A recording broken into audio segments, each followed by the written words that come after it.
कामचोर देवरानी। एक बार की बात है, सुषमा अपने पूरे परिवार के साथ खुशी खुशी मोहन नगर में रहती थी। उसकी 2 बहुएं थी, पल्लवी और शिवानी। एक दिन दोनों बहुएं रसोई में काम कर रही होती है कि तभी उनकी सास सुषमा उन्हें बुलाती है। अरे बहू, जरा इधर तो आना। शिवानी, जरा जाकर देखना सासू माँ क्या कह रही हैं। दीदी आप ही देख लो ना जाकर, आपको भी तो सुनाई दे रहा है। अरे मैं आटा गूंद रही हूँ ना, तुम चली जाओ। हाँ तो मैं भी तो सब्जी काट रही हूँ ना दीदी। अरे बहू जल्दी आओ। ओफो, ये तो जाएगी नहीं। मैं ही जाकर देखती हूँ कि क्या करना है। पल्लवी सुषमा के कमरे में जाती है। जी मम्मी जी, क्या हुआ? शाम को घर पर कुछ मेहमान आने वाले हैं, तो तुम अच्छा सा खाना बना लेना बहू। ठीक है मम्मी जी, आप बता दीजिए क्या क्या बनाना है और कितने लोग आ रहे हैं। सुनील की मौसी जी और उनका पूरा परिवार आ रहा है। कुल मिलाकर 3 लोग और हमें मिलाकर हुए 9 लोग। तो अभी से ही तैयारी करना शुरू कर दो। और हाँ, घर की सफाई भी कर देना, हाँ अच्छे से। जी मम्मी जी, सब काम हो जाएगा, आप चिंता मत कीजिए। पल्लवी शिवानी को घर में मेहमान आने वाले हैं इसके बारे में बताती है। क्या 9 लोगों का खाना बनाना होगा, घर की सफाई करनी है? बाप रे, सासू माँ ने तो हमें घर की नौकरानी ही समझ कर रखा है। ऐसा नहीं बोलते शिवानी, हम इस घर की बहू हैं और घर के काम करना हमारा फर्ज है। दीदी तो है ही सासू माँ की चमची, जब देखो सासू माँ सासू माँ। मैं तो इतना सारा काम नहीं करने वाली। शिवानी कपड़े लेकर गमला साफ कर रही होती है और चक्कर आने का नाटक करने लगती है। मेरा सर चकरा रहा है। तभी वहां पल्लवी और सासू माँ जाते हैं। अरे बहू, क्या हो गया तुम्हें? मम्मी जी, बहुत तेज सर में दर्द हो रहा है। तुम एक काम करो शिवानी, आराम कर लो। नहीं नहीं दीदी, घर में मेहमान आने वाले हैं, मुझे आपकी मदद करनी चाहिए। अरे कोई बात नहीं शिवानी, तुम आराम कर लो, मैं सब काम कर लूंगी। ठीक है दीदी, अगर आप इतना कह रही हैं तो आराम कर लेती हूँ।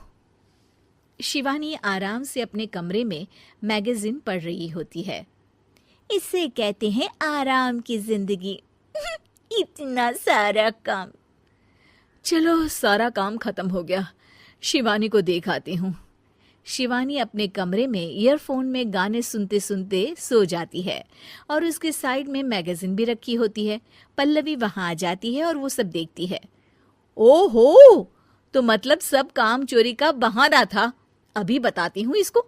घर का सारा काम मुझे करना पड़ा और ये महारानी यहाँ मैगजीन पढ़ रही है, गाने सुन रही है। पल्लवी रसोई से एक प्लेट और चम्मच लेकर आती है और शिवानी को थाली बजाकर उठाने लगती है। शिवानी अचानक से उठती है। उठ गई महारानी, गाने भी सुन लिए, मैगजीन भी पढ़ ली। तुम तो बहुत बड़ी झूठी निकली शिवानी। तुमने सर दर्द का बहाना बनाया ताकि काम करने से बच सको। हाँ बनाया बहाना, तो क्या करती, इतने सारे काम करती। मुझे कोई शौक नहीं है चापलूसी का। क्या चापलूसी? तुम्हें लगता है कि मैं सारे काम चापलूसी के लिए कर रही हूँ? नहीं तो क्या। तभी वहां सासू माँ आ जाती हैं। अरे बहू, वो लोग बस आने ही वाले हैं, तुम तैयारियां कर लो। जी सासू माँ, तुझे तो मैं बाद में देखती हूँ। सब खाना खाने बैठते हैं और खाना शुरू करते हैं। तभी सुनील की मौसी बोलती है। वाह भाई वाह, खाना तो बहुत ही अच्छा बना है सुषमा जी। एक एक चीज में क्या स्वाद है। ये सुनकर शिवानी मुंह बना लेती है। उसे अपनी जेठानी की इतनी तारीफ रास नहीं आती। आपकी बहुएं तो बहुत ही अच्छा खाना बनाती हैं। हाँ, बनाती तो दोनों ही अच्छा है, पर आज ना ये सारा खाना बड़ी बहू ने बनाया है। छोटी बहू की तबीयत ठीक नहीं थी, सो इसलिए। मानना पड़ेगा सुषमा जी, आपकी बड़ी बहू तो बहुत ही गुणवान है।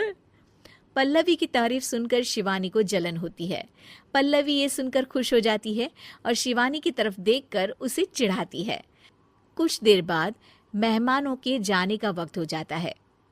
मौसी जी सबके लिए उपहार लाई होती है। वो सबको शगुन के पैसे देती हैं और अंत में पल्लवी के पास आती है। तुम्हारे लिए शगुन का लिफाफा तो है ही, पर बहू तुम्हें एक और उपहार भी मिलेगा इतना अच्छा खाना बनाने के लिए। मौसी अपने सोने के कंगन निकालकर पल्लवी को पहना देती है। ये लो, ये मेरे मनपसंद कंगन है, अब से ये तुम्हारे हुए। धन्यवाद मौसी जी। ये देखकर शिवानी तो पूरी तरह से जल जाती है और गुस्से से रसोई में चली जाती है। तभी वहां पल्लवी आ जाती है और उसे अपने कंगन दिखाने लगती है। देवरानी जी, अब आपका सर दर्द ठीक तो है ना? मुझे लगता है कि अब सर दर्द शुरू हो गया होगा आपका।